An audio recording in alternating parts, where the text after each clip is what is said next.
Perkenalkan, nama saya Gita Reda Tafwi dengan NIM 2310010010010. Di sini saya akan mempresentasikan materi pengantar makroekonomi dengan judul lembaga keuangan.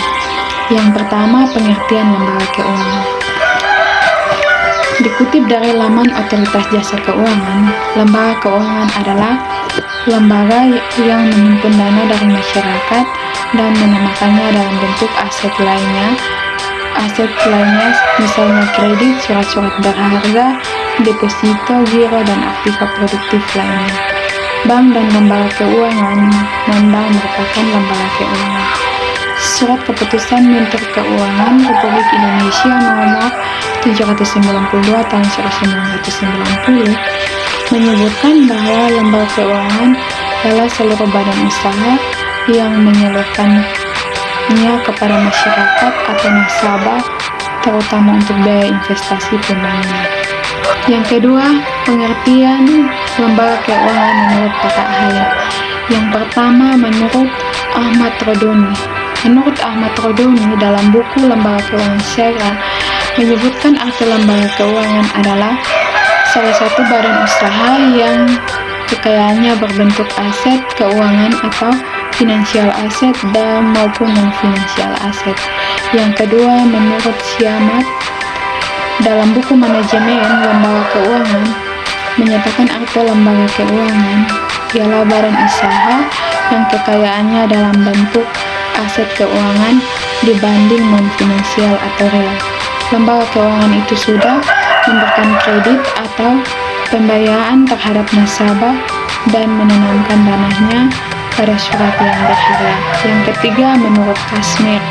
Menurut Kasmir, dalam buku Bank dan Lembaga Keuangan lainnya menyebutkan pengertian lembaga keuangan merupakan wadah setiap perusahaan yang bergerak di bidang keuangan, yang kegiatannya bisa hanya menghimpun dana saja atau hanya menyalurkan atau mungkin bisa kedua-duanya. Yang ketiga, fungsi lembaga keuangan. Ada beberapa fungsi lembaga keuangan antara lain. Yang pertama, penghimpun dana. Lembaga keuangan mengeluarkan berbagai macam dokumen berharga seperti saham, obligasi, dan klaim keuangan lainnya. Dengan fungsi ini, masyarakat dapat menyimpan dana mereka secara lebih aman serta minimum risiko. Lembaga keuangan juga menyediakan layanan seperti tabungan, deposito, giro maupun kredit. Masyarakat dapat memenuhi kebutuhan dana jangka pendek maupun jangka panjang. Yang kedua, penyalur dana. Lembaga keuangan dapat menyalurkan dana agar masyarakat dapat menggunakannya untuk berbagai keperluan. Melalui fungsi inilah, lembaga keuangan dapat mengelola serta mengembangkan dana yang terhimpun dari masyarakat. Yang ketiga, pemberi pinjaman. Fungsi lain lembaga keuangan sebagai badan usaha yang memberikan pinjaman kepada masyarakat, terutama lembaga keuangan tambang, seperti pengadaian. Pemberian pinjaman biasanya disertai jaminan. Umumnya barang yang dipakai sebagai jaminan antara lain barang elektronik seperti HP, laptop, kulkas, komputer, televisi, motor, sertifikat rumah, dan emas. Sedangkan jaminan surat berharga lainnya bisa memakai surat BPKB atau buku kepemilikan kendaraan bermotor. Yang keempat, mempermudah kegiatan transaksi. Lembaga keuangan dapat memudahkan kegiatan transaksi. Segala kegiatan yang berhubungan dengan finansial menjadi lebih mudah dan praktis. Di era digital ini, banyak institusi keuangan yang melakukan inovasi, terutama dalam hal produk pelayanan. Transaksi keuangan jadi lebih gampang dengan fitur-fitur yang makin canggih. Yang kelima, fungsi likuiditas. Lembaga keuangan berfungsi sebagai lembaga yang mampu menyediakan uang cas di waktu yang tepat bagi masyarakat saat dibutuhkan. Fungsi ini membuat masyarakat tidak lagi risau atau terjadinya krisis uang tunai yang beredar. Yang keenam, pemindahan aset. Lembaga keuangan dapat berfungsi sebagai pemindahan aset. Caranya adalah dengan memberikan pinjaman peminjaman dana kepada pihak lain agar dikelola dalam jangka waktu tertentu. Sumber pinjaman tersebut berasal dari tabungan masyarakat di suatu lembaga. Yang berikut, yang ketiga, jenis-jenis dan contoh lembaga keuangan. Lembaga keuangan terdiri dari bank dan non-bank. Yang pertama, lembaga keuangan bank, seperti yang pertama Bank Sentral. Bank Sentral merupakan institusi atau badan usaha nasional yang berfungsi untuk menjaga stabilitas mata uang yang berlaku di sebuah negara. Di Indonesia, yang berperan sebagai bank sentral adalah Bank Indonesia atau BI. Lembaga ini termasuk lembaga negara yang sifatnya independen. Artinya, lembaga tersebut menjalankan semua tugas dan wewenangnya tanpa adanya campur tangan dari pemerintah maupun pihak lain. Yang kedua, Bank Umum. Bank Umum adalah lembaga yang menjadi perantara antara pihak yang memberikan dana dengan pihak yang membutuhkan dana. Lembaga yang satu ini juga melakukan layanan perbankan, baik yang mengungkapkan prinsip, konvensional maupun syarat. Bank Umum menghimpun dana dalam bentuk tabungan atau simpanan, memberikan pinjaman atau kredit, dan menyimpan surat serta barang berharga. Selain itu, Bank Umum juga bertugas untuk membuat dan menerbitkan surat pernyataan utang. Contoh bank umum antara lain Bank Rakyat Indonesia atau BRI, Bank Negara Indonesia atau BNI, Bank Mandiri, BRI Syariah, dan sebagainya. Yang ketiga, Bank Perkreditan Rakyat atau BPR. BPR atau Bank Perkreditan Rakyat ialah lembaga keuangan yang menjalankan aktivitas usaha secara konvensional maupun syariah. Dalam segala aktivitas usahanya, BPR tidak menyediakan layanan dalam pemindahan dana antara pengirim dan penerima dana. Cakupan kegiatan dan fungsi BPR jauh lebih sempit daripada bank umum.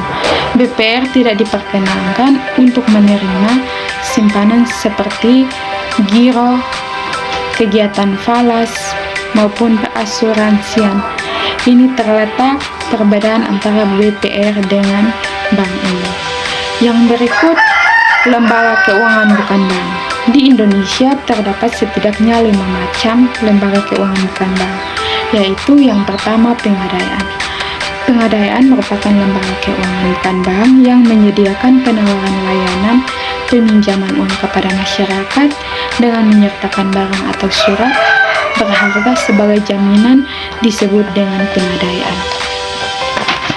Fungsi utama Pegadaian adalah melakukan aktivitas pembayaran berupa penyaluran dana kepada masyarakat dengan sistem kredit dalam menjalankan perannya.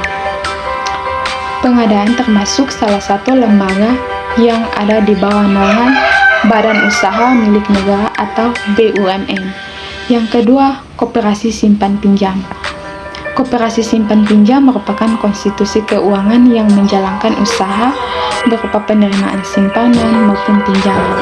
Koperasi Simpan Pinjam juga menerapkan asas kekeluargaan dalam melakukan segala kegiatan usahanya. Yang ketiga, lembaga asuransi. Lembaga asuransi adalah lembaga jasa keuangan yang menawarkan produk-produk asuransi seperti asuransi jiwa, asuransi pendidikan, dan sebagainya. Dengan adanya lembaga asuransi, masyarakat dapat memperoleh jaminan atau proteksi berupa ganti rugi finansial jika resiko yang diasuransikan betul-betul terjadi. Yang keempat, lembaga pembiayaan. Lembaga pembiayaan lebih dikenal sebagai leasing, yaitu merupakan lembaga pembiayaan yang menyewakan barang kepada masyarakat yang ini penyewa tidak lebih mampu membayar, maka pihak perusahaan leasing selaku lessor berhak untuk mengambil kembali barang sewa. Yang kelima, pasar modal. Pasar modal adalah sarana atau tempat bertemunya lembaga seperti perusahaan atau institusi lain yang memerlukan dana dari masyarakat yang memiliki dana untuk diinvestasikan. Dana investasi tersebut biasanya digunakan untuk keperluan pengembangan bisnis, ekspansi, penambahan modal usaha, dan sebagainya.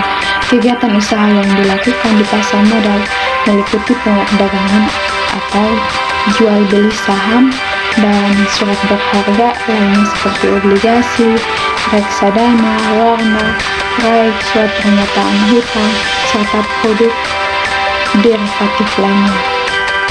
Yang kelima, manfaat peranan lembaga keuangan. Setiap lembaga yang bergerak di bidang keuangan memiliki peranan penting dan manfaat bagi masyarakat dan perekonomian. Beberapa manfaat yang dapat ditemukan antara lain: yang pertama, manfaat likuiditas. Manfaat pertama ini berhubungan dengan likuiditas, yaitu kemampuan mendapatkan uang tunai saat diperlukan, sehingga tidak ada kekhawatiran akan kurangnya ketersediaan uang tunai yang beredar di masyarakat.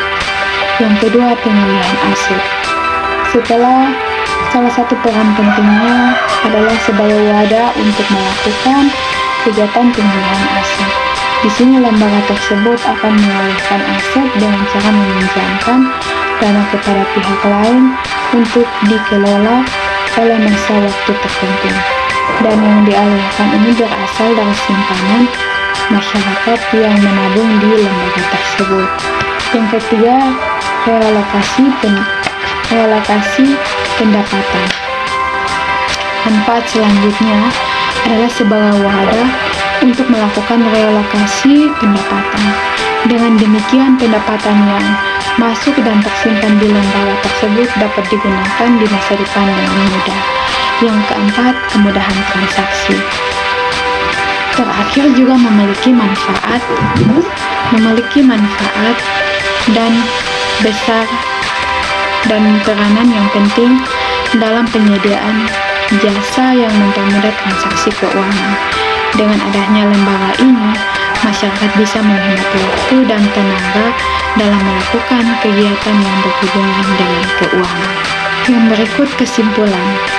Lembaga keuangan adalah lembaga yang menghimpun dana dari masyarakat dan menanamkan dalam bentuk aset keuangan lain, misalnya kredit, surat-surat berharga, giro, dan aktiva produktif lainnya. Dapat juga disimpulkan ada beberapa fungsi lembaga keuangan, yaitu penghimpun dana, penyalur dana, pemberi pinjaman, mempermudah kegiatan transaksi, penghimpun dana, pemberi pinjaman, mempermudah kegiatan transaksi, fungsi likuiditas, dan pemindahan aset. Ada beberapa jenis lembaga keuangan, yaitu lembaga keuangan bank dan lembaga keuangan bukan bank. Lembaga keuangan bank seperti bank sentral, bank umum, bank pekreditan rakyat atau BPR. Lembaga keuangan bukan bank seperti pegadaian, koperasi simpan pinjam, lembaga asuransi, lembaga pembiayaan, dan pasar modal. Dan juga ada beberapa manfaat dan peranan lembaga keuangan seperti manfaat likuiditas, pengalihan aset, relokasi pendapatan, dan kemudahan transaksi. Sekian presentasi dari saya, terima kasih.